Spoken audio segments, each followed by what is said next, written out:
Hey everyone, thanks for stopping by. All right, today I want to look at the Bitcoin price from a very zoomed out perspective. Now that price has almost 2x from the bottom of this last bear market. I think it's probable to assume that that was the bottom there.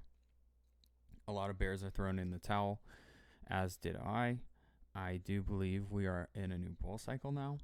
So I want to look at price and see where it could go in the next year or two, maybe even 3 years. And that is just based off of the last few cyclical patterns we've had. I'm going to build in, time variables and price variables. Excuse me. To kind of give you and myself a best guess as to what could happen. So let's jump in. All right, so this is the 6 month. You can see how when you zoom out, it really zooms out the noise in the chart. Price has gone to the upside with less and less percentage in aggressiveness with each move that we've had. So this is since 2010 here. This is a lot of price data. If we zoom in a little more, you can kind of get an inference as to the rounding structure we are having, how it was aggressive in the beginning and how it's tapering now. So with that in mind, I built in my best forecast or fit on the price. I have it topped out at $1 million in about 20 years. To me, it fits this very well. And because of that, that's what I went with. I decided to fit it on the lower bound because there tended to be more candles.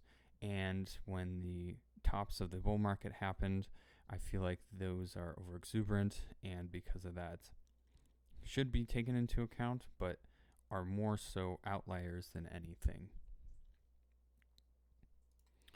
So if I zoom into the monthly, that'll give me even a more detailed picture as to what things look like. You can see how price was under it, price goes over it, but in the general frame of things, during that mid-seasonal bear to bull, there tends to be a lot of stickiness towards this line. And you can see how we're just about at it right now.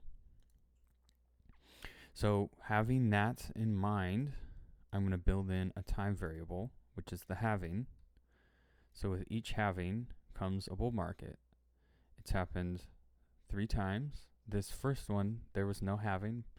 However, after the first one, second one, and third one, the bull markets only last about 12 to 18 months. But you can see the aggressive moves that happen just after these time frames.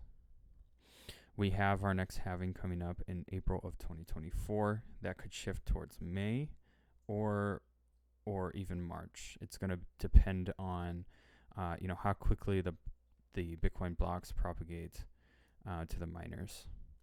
That's a little bit more technical, but the general time frame is around April of 2024. That's about a year out. You can see prior to this having a year out, things went sideways. Prior to this having, things floated to the upside and accumulated and then sold off after the halving and then had the aggressive move. You can see in this instance, price moved to the upside, moved sideways, and then really had its move to the upside.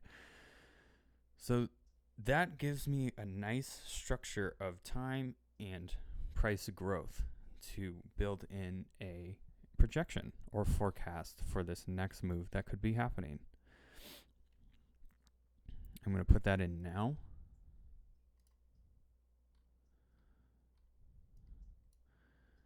So this is just based off of those 2 variables and just my best guess, eyeing it up.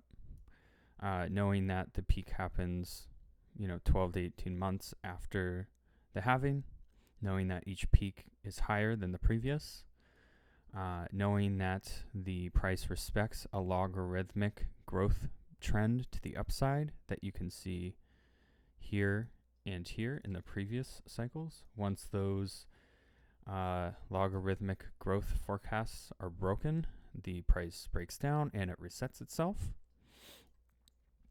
So there will likely be another forecasted logarithmic growth pattern that price respects. And really all this is, it's a compounding effect. So let me get rid of those and just give you a little bit more of a better zoomed in look on the potential price move here. And I built it in knowing that price may stagnate around the high or it may not.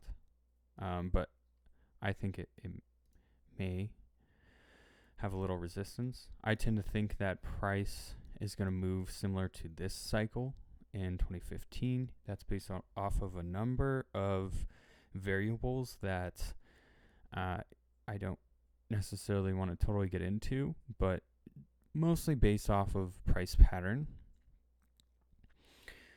That's another thing I want to mention is I am just looking at these charts and building this projection based off of the price action that's happened in the past. And that's it. It's not based off of what could happen to the dollar, what could happen in the stock market, what could happen to the bond market. I feel like these are all narratives that are easy to get caught up in.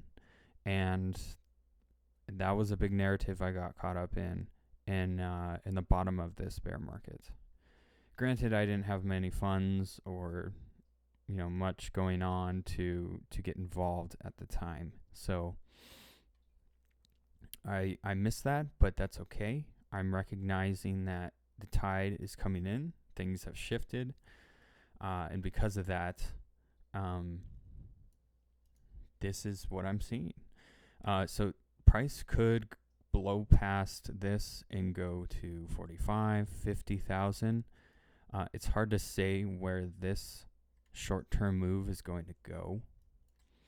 Or it could stop here and begin to consolidate.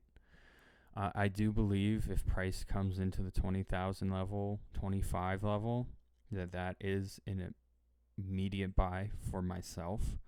That should be looked at as a very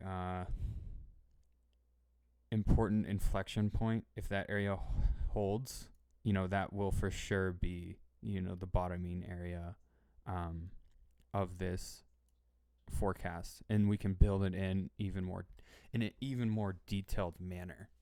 I see a lot of participants saying, oh, we're going to go back to the lows, and then also people are saying, oh, we're going to go way past 50,000, and higher immediately. And I'm kind of seeing it in the middle. And because of that, if price did come down to 25,000 or 23,000, whatever it is, in the 20s, I'm going to be a big buyer. I'm not going to, get cute with, if it's 25 or 26 or 24. I think it's just important to be buying at that point. Okay, so that is that. I'm going to get into some indicators now.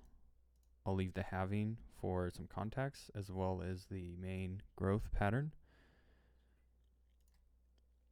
The pi cycle top is an important one to pay attention to. And I say that because each time the red crosses the blue is when a top happens. It happened here, it happened there, it happened there.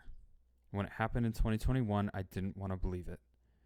And I convinced myself, with the help of other people, that it was just one of many indicators. I should have respected this more. Knowing that it predicted those tops so well, what else did it do? Once the bull market came back around, it challenged the blue. Challenged it here, here, going further back, challenged it here, and this was around that halving point, remember? The halving was here as well, and this is where it was challenging it. Challenged it here. This was prior to that halving, and right now it is sitting at 46,000. That area is coinciding with the next halving and the growth pattern. So whether it goes up and challenges it now or the next year, who knows? However, I do believe that will need to be challenged, and that necessarily won't just open the door for the price to move through. I do believe there'll be resistance upon its first meeting with this this area. Okay, so that is the Pi cycle. Then I'm going to move into the Bitcoin investor tool, which only seems to work on the lower time frame, and that's okay. So whenever price goes below this thick green band is a great time to buy. I failed to recognize that and see that, and that's okay. But knowing that price is around the bottom band, that's a great opportunity to recognize that still is a good time to buy. And I base that off of the previous price action. So when price was at the lower band, these were all great portions of buying. And you can see that here. Whenever it's below is a phenomenal time to buy. I'll go to the previous. Phenomenal time to buy. Below. Even on the band, great time to buy. You can see how once price moved through this and really went to the second band, it also coincided with the growth forecast, which is really nice.